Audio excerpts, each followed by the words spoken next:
안녕하세요. 생명의 삶 공부 17기를 수강한 파세코 목장의 장예은입니다. 개인주의가 팽배한 세상의 가치관과 십자가의 사랑을 매개로 한 기독교의 진리가 부딪힘으로 혼란을 겪는 제 모습을 발견했습니다. 본질을 찾고자 생명의 삶을 재수강하였습니다. 생명의 삶 공부에서는 관계를 강조합니다.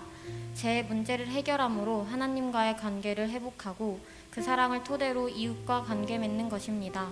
저에게 가장 어려움을 주는 이웃은 가정입니다. 겉으로 보기엔 화목해 보이지만 실제로는 많이 골마 있습니다. 이리 인정하지 않는 부모님의 태도마저 저에겐 어려움을 줍니다. 초등학교 1학년, 아빠가 할머니와 얘기를 하다가 화를 내며 무서운 얼굴로 수요예배에 간 엄마를 찾아 소리치던 모습과 전화를 받고 허겁지겁 집에 와 청신환과 혈압약을 먹고 할머니 방에 들어가던 엄마의 모습, 아빠와 싸운 뒤 설거지를 하며 울던 엄마의 뒷모습을 잊을 수 없습니다. 초등학교 2학년, 엄마 아빠가 이혼하면 어떻게 하겠느냐는 엄마의 질문이 아직도 생생합니다. 중학교 3학년 때부터 시작된 엄마의 잦은 입원에 연락이 오면 자연스레 짐을 챙겨 병원에 보내고 야자를 째고 살림을 했던 날들은 생각보다 괜찮지 않았습니다. 고등학교 1학년, 암수술을 마친 엄마가 자신의 죽음을 두려워하며 보험 서류와 집증서, 통장과 인감 등이 어디 있는지, 엄마가 죽으면 어떻게 처리해야 하는지를 알려줄 때 막중한 책임감을 느꼈습니다. 고등학교 3학년, 투석을 시작한다며 자신이 곧 죽을 것 마냥 슬퍼하던 엄마의 연락에 걱정하지 말라며 위로의 답변을 보낸 후 감정에 복받쳐 화장실에서 아무도 모르게 1시간을 울었습니다. 이 중에서도 제가 제일 힘들었던 건 고민과 어려움을 말할 데가 없다는 것이었습니다. 제 이야기를 들어주는 사람이 없었기 때문입니다.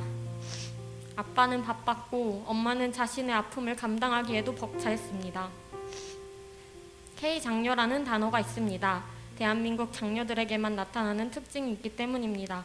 부모의 감정바지가 되어주고 가정을 지키기 위한 막중한 책임감을 가지며 그걸 당연하게 여기는 환경 속에서 자랍니다. 이에 대해 세상 사람들은 이렇게 말합니다. 속병을 앓는 효녀로 살 바엔 행복한 불효녀로 살겠다. 그래서 저도 그렇게 살기로 했습니다. 사실 다 알고 있었습니다. 가족들의 입장과 상처를 이해합니다. 어려운 가정 형편에 일찍이 사회로 나와 의지할 곳 하나 없이 자기 자신만 믿으며 살아온 아빠의 자존심을, 뭔가 마음이 아픈 와중에도 가정을 위해 최선을 다했는데 남편과 자녀에게 인정받지 못하는 엄마의 억울함을, 부모로부터 사랑받지 못한다고 생각하여 밖으로 나돌던 예성이의 고통을, 거실에서 웃고 떠드는 가족들과 어울리지 못하고 방에 갇혀있는 할머니의 외로움을 모두 이해합니다. 그럼에도 저는 제 상처를 못 이겨 모르는 척했습니다. 제 노력을 아무도 알아주지 않아서, 인정해주지 않아서 그들의 아픔을 무시했습니다. 저에게 전혀 미안해하지 않음에 화가 나서 관계를 끊고 대화를 찾아냈습니다. 집에 가면 방에 들어가 문을 잠그고 나가지 않았습니다. 대답도 안 하기 일쑤였습니다. 대답하기 싫어서 모진 말을 하며 상처를 줬습니다. 죄책감이 느껴질 땐 그들이 잘못했기 때문이라며 합리화하기도 했습니다. 이런 상황 속에서 생명의 삶을 시작했습니다. 이과 하나님의 사랑을 통해서 하나님을 믿고 사랑하며 관계를 형성하고 있으면서 가장 가까운 이웃인 가족을 돌보지 않는 것이 정상이 아님을 깨우쳐 주셨습니다. 또한 성경 요약 과제를 하며 로마서 8장 31절에서 39절 말씀을 통해 하나님의 사랑은 어떠한 역경보다도 강함을 보여주셨습니다. 그래서 다시 한번 힘을 얻고 회개함으로 가족들에게 다가가기 시작했습니다. 어색하지만 부드러운 언어를 쓰고자 노력했고 가족과 많은 시간을 보내려고 했습니다. 이에 엄마도 부드러운 말투를 사용하려고 노력함이 느껴졌습니다. 믿지 않는 아빠와 예성이에게도 나를 통해 예수님의 모습을 보여주고 싶었습니다. 이렇게 끝내면 거짓 간증이 됩니다. 저번 주가 제 차례였는데 못하겠다고 했습니다. 변화되어 가고 있다고 생각한 내 모습이 한순간에 무너짐을 보고 좌절했기 때문입니다. 사과를 먹으라는 엄마의 말에 내가 알아서 하겠다며 다시 한번 날선 반응을 보였습니다.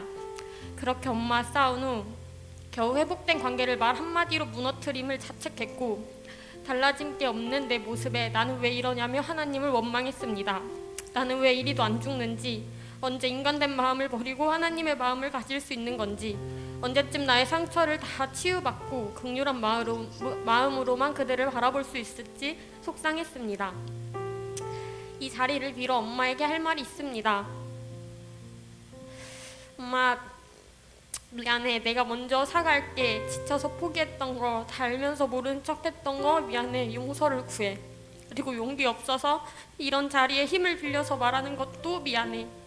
우리 같이 관계 회복을 위해, 그리고 가정 복음화를 위해 노력하자. 그리고 집 가서 모르는 척 좀 해줘. 나 민망하니까. 지금은 다시 노력하는 중입니다. 아무래도 하나님과 더욱 친밀한 관계를 맺어야 할 것 같습니다. 인간이 이에 넘어짐은 당연하니 포기하지 않기를 이곳에서 다짐하겠습니다. 제가 다시 가족들과 멀어지는 게 보이며 조용히 이 영상을 틀어주세요. 스스로 깨닫겠습니다. 그리고 학부모님들께도 하고 싶은 말이 있습니다. 이 간증을 보시고 다른 집 애들은 상처받았어도 스스로 이겨내고 오히려 잘하고 노력하더라 라며 자녀를 정죄하지 마시고, 나도 모르는 사이에 상처를 주진 않았는지 돌아보고 먼저 믿은 자로서 본을 보여주시기를 간곡히 부탁드립니다. 저는 말씀드린 것처럼 하나님의 사랑으로 굳건히 그리고 열심히 이겨내고 있으니 너무 국률한 시선으로 바라보지는 말아주세요. 그저 그동안 고생했다 토닥여 주시고 생각나실 때 저를 위해 기도해 주신다면 너무 큰 힘이 될 것 같아요. 진실된 간증을 하려다 보니 별 말을 다 했습니다. 항상 연약한 저를 품어주시는 만나 공동체에 너무 감사합니다. 생명의 상 공부를 강의해주신 담임 목사님과 함께한 17기 동기분들, 그리고 이 간증을 들어주신 모든 분들께 감사드리고 하나님 사랑합니다. 마지막으로 엄마 키워줘서 고맙고 사랑해. 이상으로 간증 마치겠습니다. 감사합니다.